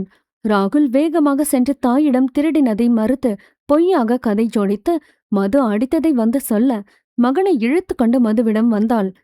எதுக்கடி என் பையன் அடிச்சா? திருட்டுத்தனம் பண்றது உன் வேலை. என் பையன் ஒரு நாளா அப்படி பண்ண மாட்டான். நீ பெரிய உத்தமி மாதிரி என் பிள்ளைக்கு அறிவுரை சொல்லியிருக்க. அவனா அடிச்சிருக்க. நீ யாருடி என் பிள்ளைக்கு அட்வைஸ் பண்ண? என எகிரி கொண்டு வந்தாள் ராகுலின் தாய் காவ்யா. ஹேய், வாய்க்கு வந்ததெல்லாம் பேசாத. உன் பிள்ளை பண்ண காரியத்துக்கு நான் அடிக்கலனா எல்லாரும் சேர்ந்து அடிச்சிருப்பாங்க. பிஸ்கெட் எடுத்து சட்டைக்குள்ள ஒளிச்சு வச்சிருக்கான். அந்த பொண்ணு கையும் களவுமா அவனை பிடிச்சிட்டான். என்கிட்ட சொல்லாம கடை ஓனர்கிட்ட சொல்லி இருந்தா எல்லாரும் இவனை முத்தி எடுத்திருப்பாங்க. நீ அடிச்சு ஒழுக்கமா வளர்க்கலனா ஊர்ல இருக்கிறவன் தான் அடிச்சு திருத்துவான். இனியாவது பிள்ளைக்கு நல்லது சொல்லி வளர்க்க பாரு என்று நகர்ந்தவளை, ஆத்தாடியோ, அத நீ சொல்றியாக்கும். உனக்கு என்னடி யோக்கியதை இருக்கு ஏன் பிள்ளைய சொல்ல? காட்டின புருஷன் இருக்கும்போது இன்னொருத்தனை தேடினவதான நீ. என் அண்ணன் உனக்கு என்னடி குறை வச்சான்? அவனையே ஏமாத்திட்டியே. இதுல என் பிள்ளைய வேற திருடன சொல்ற. நல்ல வேலை, என் அண்ணன் உன் முகத்திரையை கிழிச்சு டிவோர்ஸ் கொடுத்து வீட்டை விட்டு அனுப்பிட்டான். இல்ல அவமானப்பட்டிருப்பான். எங்க அண்ணன் இன்னொரு பொண்ண கல்யாணம் பண்ணிக்க போறான். அவ கூட சந்தோஷமா இருக்க போறான். நீ பண்ண துரோகத்துக்கு தனியா கிடந்து தாண்டி சாவ என அவள் பாட்டுக்கு பேசிக்கொண்டே போக இவளோ ஸ்தம்பித்து நின்றாள். அதற்குள் காவியாவின் பேச்சை கேட்டபடி வந்த மித்துல், ஏன் அக்கா என்ன துரோகம் பண்ணுனானா அவ சாகணும்? எங்க அக்கா மனசுக்கு அவ நல்லா வாழ்வா. எங்க அக்கா தப்பே பண்ணலன்னு உங்களுக்கும் தெரியும், உங்க அண்ணனுக்கும் தெரியும். இருந்தாலும் உங்க கேவலமான எண்ணம் தான் எங்க அக்காவை இந்த நிலைமைக்கு வந்து விட்டுருக்கு. இதுவும் ஒரு விதத்துல நல்லதுதான். சந்தேகப்படுற புருஷனும் கொடுமை பண்ற நாத்தனாரமா இருக்க வீட்ல வாழ்றதுக்கு எங்க அக்கா எங்க வீட்ல ராணி ஆட்டம் இருப்பா. ஏன் உங்க அண்ணன் மட்டும் கல்யாணம் பண்ணுவானா? எங்க அக்காவும் பண்ணுவா. அவ மனசுக்கு பிடிச்சவனா நான் பார்த்து கல்யாணம் பண்ணி வைப்பேன். உங்க சந்தேக பிராணி அண்ணன் கூடவே வாழ ஒரு பொண்ணு வரும்போது ஏன் அக்கா கூட வாழ ஒருத்தன் வரமாட்டானா? உங்க கண்ணு முன்னாடியே அவ ஜம்முன்னு வாழ்வா. வாழ வைப்பேன் என மதுவின் தோளை அழைத்துவிட்டு சபதம் போல சொல்ல அவன் கைக்குள் கண்ணீருடன் நின்றாள் மது. அதற்குள் அங்கு வந்த பெண், நீங்க தான் இந்த பையனோட அம்மாவா? மாடு மாதிரி வளர்ந்திருக்கான், பிஸ்கெட் திருடுறான். இப்பவே பிஸ்கெட் திருடுறவன் நாளைக்கு எல்லாம் திருடுவான். அவனை முதல்ல கண்டிங்க என்றாள். யாருடி நீ? ஏன் பையனை திருடன சொல்ற? எவ்வளவு கொடுத்தா இவ? என் புள்ள மேல பழிய போட சொல்லுடி என காவியா கேட்க அங்கே கூட்டம் கூடியது. பணம் போட்டு பழி போடணும்னு எங்களுக்கு அவசியம் இல்ல. ஊர்ல இருக்கிற எல்லா கேடித்தனம் செய்யற இந்த நாயி இதையும் செஞ்சிருக்கோம். கையும் களவுமா பிடிச்சிருக்காங்க. வெக்கமே இல்லாம அவனுக்கு வரிஞ்சு கட்டிட்டு வரீங்க. அப்புறம் இவன் இப்படி இல்லாம வேற எப்படி இருப்பான்? என் பிள்ளைய நான் ஒழுக்கமா தான் வளர்த்துருக்கேன். உன் அக்காக்கு ஒழுக்கம் சொல்லி வளர்க்காத உன் அப்பா அம்மாவை போய் கேளுடா. நடத்த கெட்டவளுக்கு உத்தமி வேஷம் என்றிட மித்தலுக்கு கோபம் வந்து, ஏய், எகிரி கொண்டு வந்த வேளையில்தான், இங்க என்ன பிரச்சனை? எதுக்கு இங்க கூட்டம் என சூப்பர் மார்க்கெட் முதலாளி வந்தார். அங்கு வேலை செய்யும் பெண் எல்லாவற்றையும் சொல்ல அவரோ ராகுலைத்தான் பார்த்தார். உடனே காவியாவும், இவ பொய் சொல்றான். இதோ இவங்க 2 பேரும் சேர்ந்து என் பிள்ளைய திருடன்னு சொல்றாங்க சார். என் புள்ள பிஸ்கெட் எடுக்கிறத பார்த்து அவனை திருடன்னு சொல்ல சொல்லி இவளுக்கு காசு கொடுத்திருக்கா சார். இவளும் என் புள்ள திருட கையும் களவுமா பிடிச்சதா சொல்றான். முதல்ல இவள வேலையை விட்டு தூக்குங்க. பணத்தை வாங்கிக்கிட்டு என் பிள்ளைய திருடன்னு சொல்றான் என்று படபடவென்று பேச, இந்த கீழ்த்தரமான வேலைய ஏன் அக்கா செய்ய மாட்டா? உன் பிள்ளைதான் திருடி இருப்பான். சார், சிசிடிவி கேமரா இருக்குல்ல, இவங்களுக்கு போட்டு காட்டுங்க. உண்மை என்னன்னு நீங்களே தெரிஞ்சுப்பீங்க சார் என்று மித்தல் சொல்ல அவரும் கடையின் பின்னே இருந்த டிவியில் நேரத்தை கேட்டு ரீவைண்ட் செய்து பார்த்தார். அவன் திருட்டுத்தனமா 2 பிஸ்கெட் பாக்கெட் உள்ளே வைப்பது தெளிவாக தெரிந்தது. அங்கிருந்த மக்கள் அனைவரும் கிரிக்கெட் பார்ப்பது போல பார்த்தனர். இதுக்கு பேர் என்னம்மா, திருட்டுதானே என அவரும் கேட்க பதில் வரவில்லை. மகனால் அவர்கள் அனைவருக்கும் முன் தலை குனிந்து நின்றாள் காவ்யா. உன் பையனாலதான் எங்க அக்கா வாழ்க்கையே இப்படி ஆகிப்போச்சு. அதுக்கான பாவத்தை நீங்க அனுபவிக்க வேண்டாமா? இவனால நீங்க இன்னமும் அனுபவிப்பீங்க. வாக்க போகலாம் என்று அவளை இழுத்து கொண்டு போனவன் எடுத்த தேவையான பொருட்களுக்கு பணத்தை கட்டிவிட்டு இருவரையும் அழைத்து சென்று விட்டான். காவியா மகனை முறைத்தபடி அங்கிருந்து அவனை இழுத்து சென்றாள். வீட்டிற்கு வந்த மதுவோ வேகமாக கதவை அடைக்க செல்லும் வேளையில் அவளை மித்துல் தடுக்க, அக்கா வேணா, கதவு சாத்தாத என்றவன் பயந்து போன கீர்த்தியை தொலைக்காட்சியில் அவளுக்கு பிடித்த சேனலை பார்க்க சொல்லிவிட்டு மீண்டும் மதுவின் அறைக்கு வர அங்கே மடங்கி அழுது கொண்டிருக்க அவள் தோளை அணைக்க இவளோ நெஞ்சில் சாய்ந்து அழத் தொடங்கினாள். அக்கா, எதுக்கு அழற? அவங்க என்ன பேசினாலும் அது உண்மையாகிடுமா? அவங்க பேசினதுக்கு நீ கண்ணீர் வடிப்பியா? அவ்ளோ கோழையாகிட்டியா நீ? எனக்கே தைரியம் சொல்லி வளர்த்த ஏன் அக்கா யாரோ எவரோ ஏதோ சொன்னா இப்படி உக்காந்து அழறவளா? சொல்லுக்கா. தன் நெஞ்சில் சாய்ந்திருந்தவளை உலுக்கி கேட்டிட மெல்ல நிமிர்ந்து விரக்தியாக அவனைக் கண்டு சிரித்தாள். அவனுக்கு அந்த சிரிப்பின் அர்த்தம் புரியவில்லை. என்னக்கா? என்னதான் பெரிய மலையா இருந்தாலும் அதை தொலைச்சு உடைக்கிறதுக்கு ஒரு ஆயுதம் இருக்குதானே கிருஷ்ணா? அதே மாதிரி என்ன தைரியமான பெண்ணா வெளியே நிமிர்ந்து நின்னாலும் அவங்கள உடைக்க ஆயுதம் இருக்கு கிருஷ்ணா. அதுதான் அவ நடத்த, அவ கேரக்டர் அசாசினேட் பண்றது. எந்த பொண்ணுமே தன்னுடைய நடத்த பத்தி தப்பா பேசினாலே உள்ளுக்குள்ள உடைஞ்சு போயிடுவா. வெளியே தன்னை தைரியமா காட்டிக்கிட்டாலும் உள்ள உடைஞ்சுதான் போயிருப்பா. அதுல இருந்து அவ கடந்து வர நாளாகும் கிருஷ்ணா. எனக்கு புரியுதுக்கா. ஆனா உன் கேரக்டரை தவற ஜோடிக்கிறவங்க வார்த்தைகளை கேட்டு நீ ஏன்கா ஃபீல் பண்ற? அவங்கள பத்தி தெரிஞ்சது தானே. சகதின்னு தெரிஞ்சும் விலகிதானே போறோம். அதையும் மீறி நம்ம மேல பட்டா அப்படியே விட்டுடுவோமா என்ன? கழுவி சுத்தம் பண்ணிடுறதில்ல. அவங்களும் அவங்க வார்த்தையும் சேரு மாதிரிக்கா. நம்ம மேல வாரி அரிக்கதான் செய்வாங்க. நம்ம மேல பட்டுடுச்சேன்னு ஃபீல் பண்ணிட்டு இருக்காம தொடச்சு போட்டு போயிட்டே இருக்க வேணாமா? என்னக்கா நீ என்றான். தம்பி பேச்சை கேட்டு கண்களை துடைத்தபடி அவனையே பார்த்திருக்க, என்னக்கா என்றான். நீ பேசுறது கேட்டு ஆச்சரியமா இருக்குடா. இப்பதான் உன்ன மடியில வச்சுட்டு கொஞ்சினது போல இருக்கு. இடுப்புல உக்காந்து தூக்கிட்டு திரிஞ்ச மாதிரி. நான் எங்க போனாலும் வால் பிடிச்சிட்டு என் பின்னாடியே வருவேன். நான் ஒரு நாள் வீட்ல இல்லைனாலும் உனக்கு காய்ச்சலே வந்துடும். அந்த தம்பியா இதுன்னு ஆச்சரியமா இருக்குடா என அவள் கன்னத்தை வருடியபடி கேட்டாள். எப்பவுமே அந்த தம்பி தான் காணா.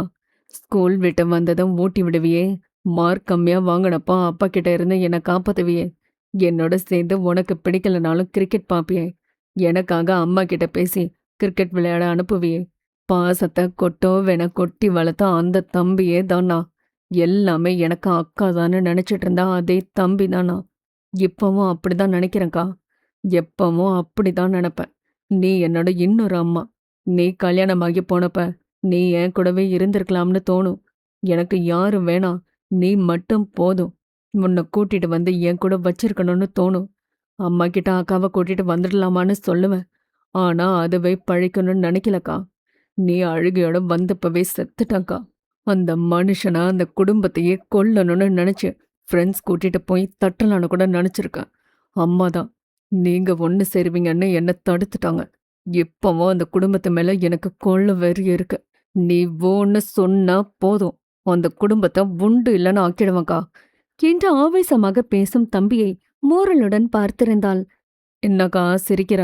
நான் என்ன காமெடியா பண்றேன் என்று சலித்து கொண்டு முகத்தை திருப்பிட அவன் முகத்தை தன் பக்கம் திருப்பி, காமெடியெல்லாம் இல்ல கிருஷ்ணா, நான் தான் சொல்றேனே, ஏன் செல்ல தம்பி குட்டி தம்பி இவ்ளோ பேசுவானான்னு வியப்புல இருக்கேன்னு என்றாள் அதே புன்னகையுடன். அவளது புன்னகை அவனையும் தொற்றிக்கொண்டது. அதனோடு அவளை பார்த்தவனுக்கு சட்டென அந்த கேள்வி உதித்தது தயக்கத்துடன். அக்கா, நான் உன்கிட்ட ஒன்னு கேட்கட்டுமா என்று வினவினான். என்ன கிருஷ்ணா என அவன் முகம் பார்த்தாள்.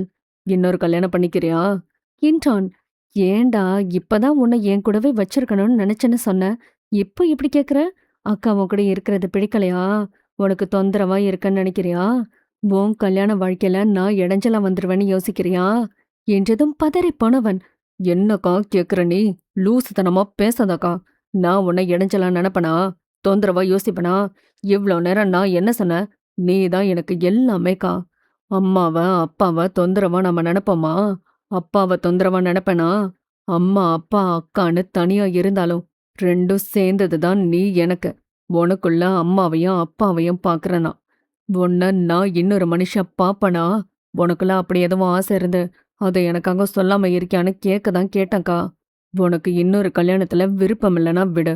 அதை பத்தி நான் பேசவே மாட்டேன். ஆனா இப்படிலாம் பேசாதக்கா.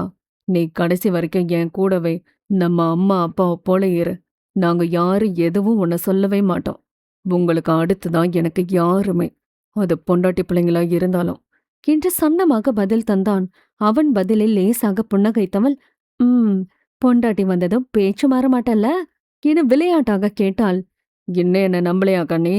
நான் என்ன செஞ்சா நீ நம்புவ என அவள் கைப்பற்றி கேட்க, அச்சச்சோ கிருஷ்ணா, என்ன கூட சில நேரம் நான் நம்ப மாட்டேன். ஆனா நீ அப்படி இல்ல. என் நம்பிக்கையே நீ தாண்டா. ஏதோ இன்செக்யூர் ஃபீல் அப்படி கேட்டுட்டாண்டா. நீ என்னையும் என் பொண்ணையும் பார்த்து பண்ணி எனக்கு தெரியும். உன் மேல அந்த நம்பிக்கை எனக்கு இருக்கு கிருஷ்ணா என்றவள் அவன் கையை மேலும் இறுக பற்றி கொண்டு, எனக்கு இன்னொரு கல்யாணம் வேணாம் கிருஷ்ணா. நான் உங்க கூடவே ஒரு ஓரமா இருந்துட்டு போறேனே. ப்ளீஸ், இன்னொரு வாழ்க்கை இன்னொரு வீடுன்னு என்னை அனுப்ப நினைக்காத கிருஷ்ணா. ஒரு தடவை பட்டதே போதும். இன்னும் என்னால அதுல இருந்து மீண்டு வர முடியல. இதுல இன்னொரு வீடு, புருஷன், குடும்பம் என்னால முடியாது கிருஷ்ணா. ப்ளீஸ், இனி அப்படி கேட்காத. என்னால முடியாது கிருஷ்ணா. உன்ன நம்ம அப்பா அம்மாவை தவிர வேற எந்த உறவுகள் மேலேயும் எனக்கு நம்பிக்கையே இல்லடா. எந்த பெண்கள் மேலேயும் எந்த ஆண்கள் மீதும் எனக்கு நம்பிக்கை இல்ல. எல்லாரையும் பார்க்கவே பிடிக்கல. எல்லாரும் பொய்யா இருக்கிறது போல இருக்கடா.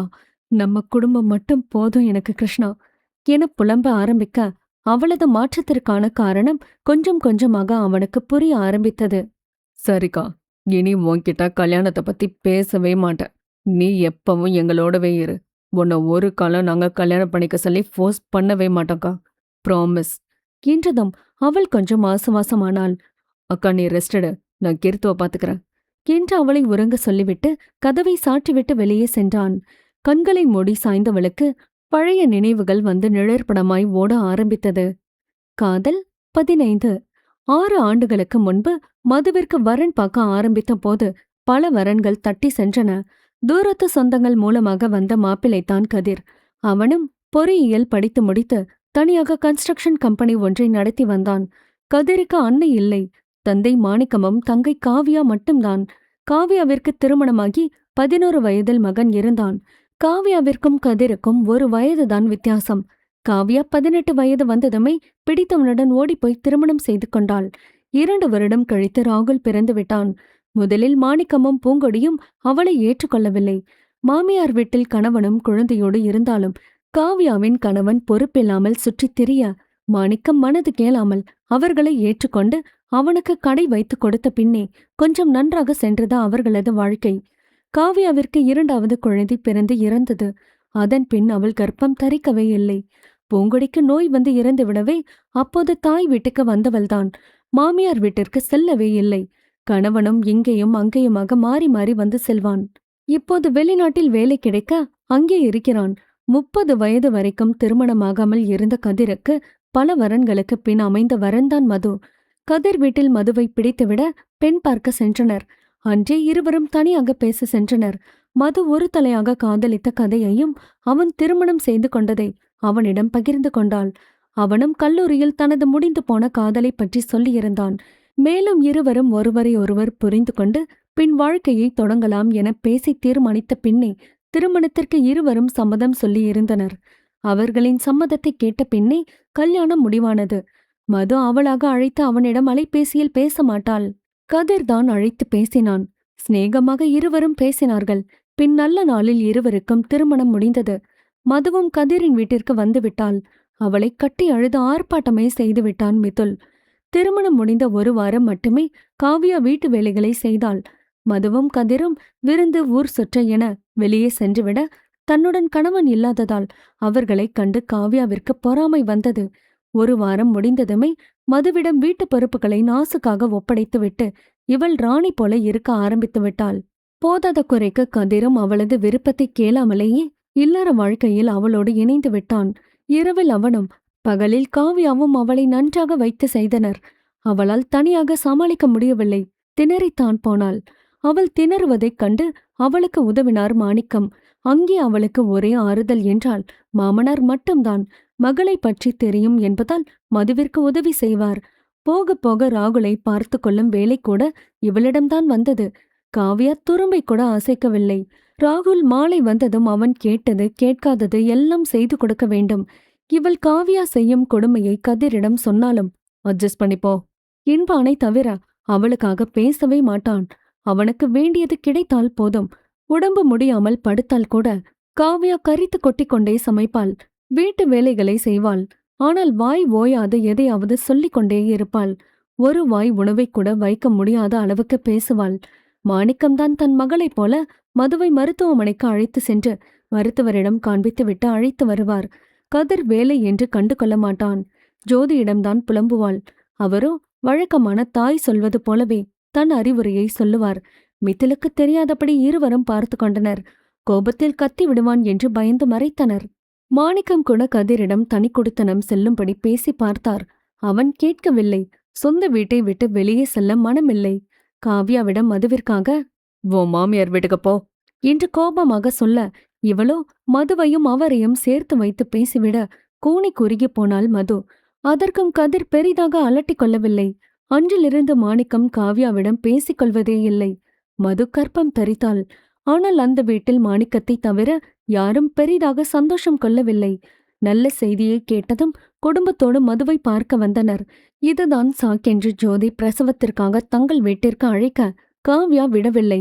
மித்திலுக்கு கோபம் வந்தாலும் ஜோதியும் மூர்த்தியும் அடக்கினார்கள் அவனை. மது குழந்தையை சுமந்தாலும் அங்கே எதுவும் மாறிவிடவில்லை. எப்போதும் போலவே இருந்தது. 7ஆம் மாதத்திலே வளைகாப்பு போட்டு அவளை கூட்டி வந்து விட்டனர். கிட்டத்தட்ட 1 வருடத்திற்கு நிகராக அங்கே நிம்மதியாக இருந்தாள். கதிர் மற்றும் மாணிக்கம் மட்டும் பார்த்து செல்வார்கள். கதிரிடம் பேசுவதை அறவே வெறுத்தான் மித்துல். அவனும் என்ன என்பதோடு நிறுத்திக் கொள்வான். பிறகு காவ்யாவின் நச்சரிப்பால் மீண்டும் அந்த நரகத்திற்கு வந்து சேர்ந்தாள். மீண்டும் குடும்பம், வீட்டு வேலை, குழந்தை என அவள் பளு கூடிக்கொண்டே போனது. இதில் கதிர் அவளை நெருங்க 2 வருடத்திற்கு தடை போட்டாள். அவனுக்கு வேண்டியது கிடைக்காமல் போக அவனது மனம் அலைபாய்ந்தது. இவ்வாறு வருடங்கள் ஓட கீர்த்தனா பள்ளி செல்ல ஆரம்பித்தாள். காவ்யாவின் கொடுமையும் கூடிக்கொண்டே போக வேலைக்கு செல்வதாக ஒரு முடிவோடு வந்து நின்றாள். கதிரும் போக சொல்லிவிட்டான். அவளுக்கும் ஐடி நிறுவனத்தில் வேலை கிடைத்தது. வேலைக்கு செல்ல ஆரம்பித்தாள். குழந்தையை மாணிக்கம் பார்த்து கொண்டார். கொஞ்சம் நிம்மதியாக இருந்தது. வேலை முடிந்து வீட்டிற்கு வந்தால் நிறைய வேலைகள் அப்படியே கிடக்கும். மாணிக்கம் கொஞ்சமாக பார்த்து வைப்பார். ஒரு முடிவாக அவளது வேலைகள் மட்டும் பார்க்க தொடங்கி இருந்தாள். தன் கணவன், மாமனார், குழந்தை தனக்கு மட்டுமே சமைக்க ஆரம்பித்தாள். அவர்களது துணியை மட்டுமே துவைக்க, அவர்களது பாத்திரத்தை மட்டுமே துலக்க என்றிருந்தாள். காவ்யா விண்ணுக்கும் மண்ணுக்கும் குதித்து கத்த ஆரம்பித்தாள். இவளோ பெரிதாக அலட்டிக் கொள்ளவில்லை. மாணிக்கமும் கண்டு கொள்ளாமல் இருந்தார். கதிரிடம் அவனும் பெரிதாக எடுத்துக்கொள்ளவில்லை. காரணம், வேறொரு உலகில் இருந்தான். கதிர் இப்போதெல்லாம் மதுவை கண்டு கொள்வதே இல்லை. அவளை நெருங்கினாலும் இவன் விலகிப் போனான். அவளுக்கு சந்தேகம் வந்தது. அடிக்கடி அவன் யாருடனோ அலைபேசியில் பேசிக்கொண்டே இருக்கிறான். இரவில் யாருக்கோ குறுஞ்செய்தி அனுப்புகிறான். ராகுல் அலைபேசி கேட்டு அடம் பிடித்தால் தர மறுத்தான். அவளுக்கு சந்தேகமாக இருந்தது. அவனது அலைபேசியில் 7-8 லாக் என அவன் போக்கு வேற மாதிரி இருந்தது. அதை கேட்டாலும் சரியான பதிலும் இல்லை. நிறைய அலட்சியம் இருந்தது. அவனுடைய பழைய காதலியிடம் திரும்ப பேசிக் கொண்டிருந்தான். குறுஞ்செய்தியில் தொடங்கி கட்டில் வரை சென்றிருந்தது அவர்களது பழக்கம். இதை அறியாமலேயே அவனது எண்ணப்போக்கை கணிக்க முடியாமல் தவித்துக் கொண்டிருந்தாள் மது. பின் அவனிடம் கேட்டு சண்டையிட பதிலுக்கு அவனும் சண்டை போட்டான். இவர்கள் இருவரும் சண்டை பிடிக்க காவ்யாவிற்கு ஒரே குஷிதான். மதுவிற்கு அலுவலகத்தில் வேறு பிரச்சனை. அங்கே ஒருவன் இவளிடம் வழிந்து பேசினான். அலைபேசியில் வேறு தவறாக பேசவும் என்று இருக்க எத்தனை முறை பிளாக் செய்தாலும் மீண்டும் மீண்டும் அவளை தொந்தரவு செய்து கொண்டே இருந்தான். இவளுக்கு சலித்து போனது. தனது கணவனிடம் கூட சொல்ல முடியவில்லை. மீண்டும் அவன் பேசிய நேரம் ராகுல் மதுவின் அலைபேசியை திருட்டுத்தனமாக விளையாட எடுத்தவன். முகப்பு பக்கத்தில் அவள் பேசுவது போல ஒரு வாரமாக அவளுக்கே தெரியாமல் பேசி குறுஞ்செய்தியை டெலிட் செய்திருக்க இவளுக்கு விவரங்கள் எதுவும் தெரியவில்லை. ஆனால் மாணிக்கம் ராகுல் 2 முறை திருட்டுத்தனமாக எடுத்ததாய் கண்டித்தும் அவன் திருந்தவில்லை. விளையாடுகிறான் என்று அவரும் விட்டுவிட பிரச்சனை பெரிதானது. ஒருநாள் அலுவலகத்தில் தொல்லை தரும் அவனும் இவளுக்கு அழைத்திருக்க கதிர் எடுத்திருந்தான். இவளுக்கும் அவனுக்கும் தொடர்பு இருந்ததாகவும், பழைய காதலுடன் தொடர்பில் இருப்பதாகவும், பல ஆண்களுடன் பேசுவதாகவும் விஷயத்தை ஜோடித்து பிரச்சனையை இவள் பக்கம் திருப்பிவிட்டு தன் காதலியுடன் இணைய இதை சாக்காக வைத்து இவன் தப்பித்துக் கொண்டான். வீடே 2ஆகி போனது. கதிர் அவளை அடித்து வெளுத்து விட்டான். யாருவ என கேட்டு மாணிக்கம் தடுக்க தடுக்க அடித்து விட்டான். இதெல்லாம் ராகுல் தான் என்று அவள் சொல்ல மாணிக்கத்தை தவிர யாரும் நம்பவில்லை. தன் கணவனின் சுயரூபம் அவளுக்கு புரிந்தது. மதுவின் வீட்டிற்கு அழைத்து விஷயத்தை சொல்லி பெண்ணை கூட்டிப் போக சொல்லிவிட்டான். அதற்கு மேல் அங்கிருக்க முடியாமல் வீட்டிற்கு வந்துவிட்டாள். கதிர் தன் அக்காவை அடித்த செய்தியை கேட்டு கொதித்து போன மிதுல் ஜோதி மூர்த்தியையும் மீறி கதிரை அடி வெளுத்த பின்னே தன் அக்காவை அழைத்து வந்தான். அங்கே அவள் கஷ்டப்படுகிறாள் என்று தெரியும். ஆனால் சமீப காலமாக நடக்கும் பிரச்சனை அவள் அவனிடம் பகிரவில்லை. வேலைக்கு செல்வதால் நிம்மதியாக இருக்கிறேன் என்று சொன்னதால் இவனும் கொஞ்சம் ஆசுவாசமாக இருந்தான். ஆனால் கதிர் மதுவை அடித்த செய்தியை கேட்டதும் வீடு தேடி வந்து கதிரை மிதி மிதி என மிதித்துவிட்டு அவளை அழைத்து வந்தான். இருந்தும் அவன் கோபம் அடங்கவில்லை. தன் நண்பனை வைத்து அவன் காரில் வரும் நேரம் பார்த்து தகராறு செய்வது போல செய்து அடித்து வெளுத்து கை கால்கள் உடையும் வரை ஆட்களை வைத்து அடித்து விட்டான். விஷயம் கேள்விப்பட்டு ஜோதி மது அவளை பார்க்க அழைக்க இவளோ மறுத்துவிட்டாள். நாட்கள் செல்ல இருவரும் ஒப்பந்த விவாகரத்து பெற்றுக்கொண்டு பிரிந்து விட்டனர். அவளது 6 வருட கொடுமையான வாழ்க்கை இன்று வரைக்கும் அவளுக்கு கெட்ட கனவாகத்தான் இருக்கிறது. கண்களை மூடினாலே பாடாய்படுத்தும் அவளது பழைய நினைவுகள். அதிலிருந்து வெளியே வர முடியாமல், வெளியே பகிர முடியாமல் உள்ளுக்குள் புழுங்கிக் கொண்டிருக்கிறாள் மது. ஆண்கள் மீதும் பெண்கள் மீதும், ஏன் குழந்தைகள் மீதும் அவளுக்கு வெறுப்பு அதிகம்தான். தன் குடும்பம் மட்டுமே என்று கூட்டுக்குள் சுருங்கிக் கொண்டாள். அதை அவள் விரிவடைய செய்வாளா? மேலும் கூட்டை சுருக்கிக் கொள்வாளா? தாமதமாக எழுந்தவளுக்கு முகமெல்லாம் வியர்த்திருந்தது. கனவில் மீண்டும் அந்த வாழ்க்கையில் மாட்டிக்கொண்டது போல இருந்தது. படக்கென்று கிருஷ்ணா என எழுந்து அமர்ந்திருந்தாள். சரியாக அவனும் உள்ளே நுழைந்திருந்தான். அவள் முகம் வியர்வை துளிகளால் நனைந்திருக்க என்ன ஏதென்று பதறியபடி அவள் அருகே வந்து கேட்க கனவென்றாள். வெளியே அப்பா அம்மா இருக்காங்கக்கா, வா என்று அழைக்க அவன் கைப்பிடித்து இன்று நடந்ததை அவர்களிடம் சொல்ல வேண்டாம் என்று கேட்டுக்கொள்ள சரி என்றான். கோவிலுக்கு சென்று வந்தால் ஜோதி அவள் நெற்றியில் குங்குமத்தை வைத்துவிட்டார். அனைவரும் சேர்ந்து சாப்பிட்டார்கள். ஆனாலும் பேசிக்கொள்ளவில்லை. ஒவ்வொருவரும் ஒவ்வொரு எண்ணத்தில் உண்ண, ஜோதியோ தனது கையில் இருக்கும் ஜாதகத்தை வைத்து என்ன செய்வதென்று தீவிர யோசனையில் இருந்தார். அந்த ஜாதகத்தை புறம் தள்ளி அலட்சியம் செய்வாரா, இல்லை அதை வைத்து அடுத்த கட்டம் செல்வாரா? கடவுளுக்கே வெளிச்சம். தொடரும்.